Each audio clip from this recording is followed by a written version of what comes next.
जिस तरह से एक एक मिट्टी को जोड़ जोड़ करके ईंटा बनाते हैं और एक एक ईंट को जोड़ जोड़ करके एक दीवार बनाते हैं और उस दीवार को अच्छे तरह से सिस्टमेटिक ढंग से सजाने के बाद स्टूडेंट एक घर का निर्माण होता है। ठीक उसी प्रकार एक एक लेटर को जोड़ जोड़ करके वर्ड तैयार किया जाता है और उस वर्ड को सिस्टमेटिक ढंग से सजा करके एक सेंटेंस का निर्माण होता है और उसी सेंटेंस को एक सिस्टमेटिक ढंग से सजाने के बाद, अरेंज करने के बाद एक स्टोरी, एक प्रोज, एक पोइट्री, एक पोएम का निर्माण होता है। तो चलिए स्टूडेंट, जिस तरह से ईंट जोड़ करके दीवार बनाना सीखते हैं, ठीक उसी प्रकार एक एक वर्ड को जोड़ जोड़ करके सेंटेंस बनाना सीखते हैं। और आज का टॉपिक हमारा है स्टूडेंट सेंटेंस। सबसे पहले हम समझते हैं सेंटेंस किसको कहते हैं, व्हाट इज सेंटेंस, सेंटेंस का डेफिनेशन क्या होता है। तो जिस तरह से एक एक ईंट को जोड़कर दीवार बनाते हैं, ठीक उसी प्रकार वर्ड को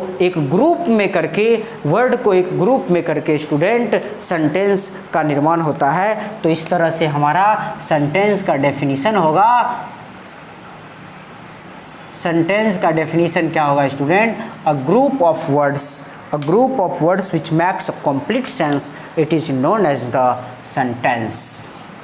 अर्थात हम इसका डेफिनेशन कह सकते हैं, it is a group of words। It is a group of words। एक एग्जाम्पल की अगर हम बात करें तो आप यहाँ पे देख पाएंगे कि A B C D E से लेकर के Z तक की अगर हम बात करें तो स्टूडेंट ये हमारा क्या है, तो ये सारे के सारे हमारे लेटर्स हैं। क्या है स्टूडेंट, लेटर्स हैं। और इस लेटर्स को जोड़ जोड़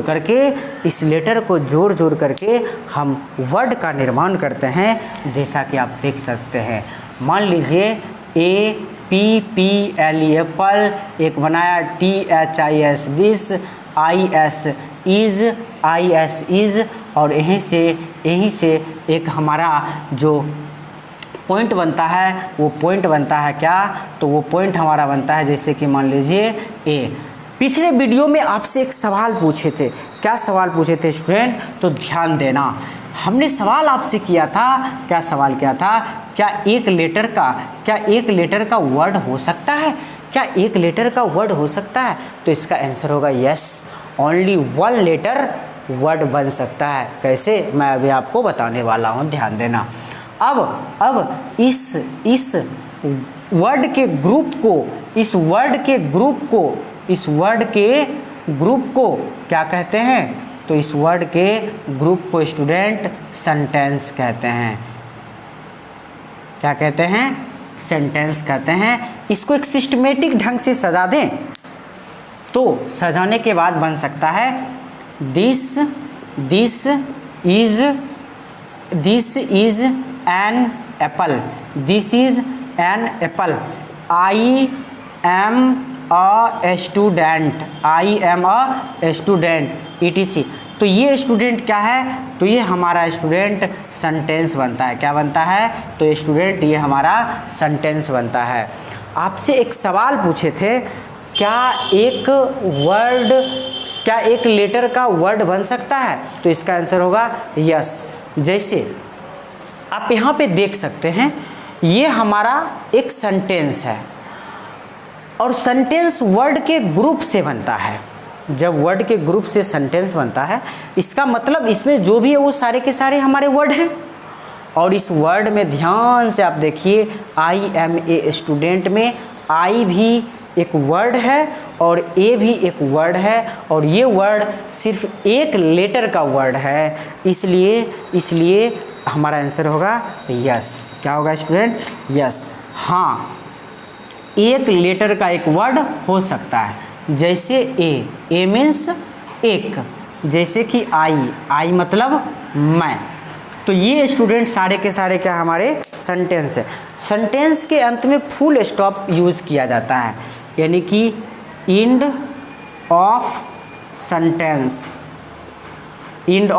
सेंटेंस।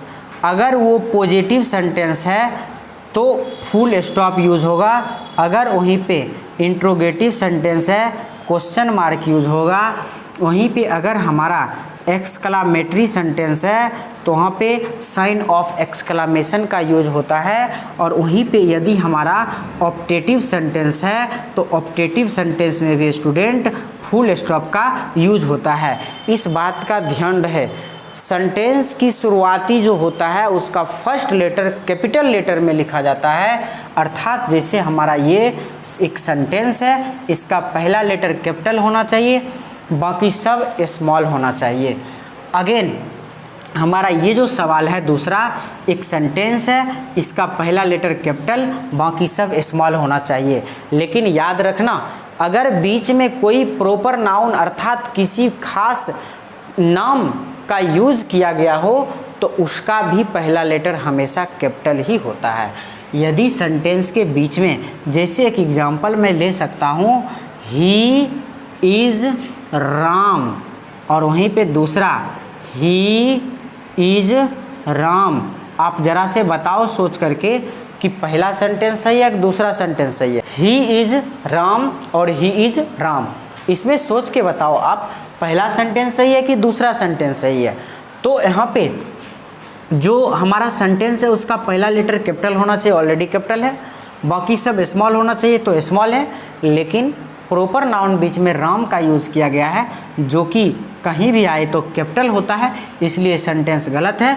लेकिन ही इज़ राम यहाँ पे हमारा कैपिटल यूज़ किया गया है, तो इस तरह से ये सेंटेंस हमारा स्टूडेंट क्या होगा, तो ये स्टूडेंट हमारा सही होगा।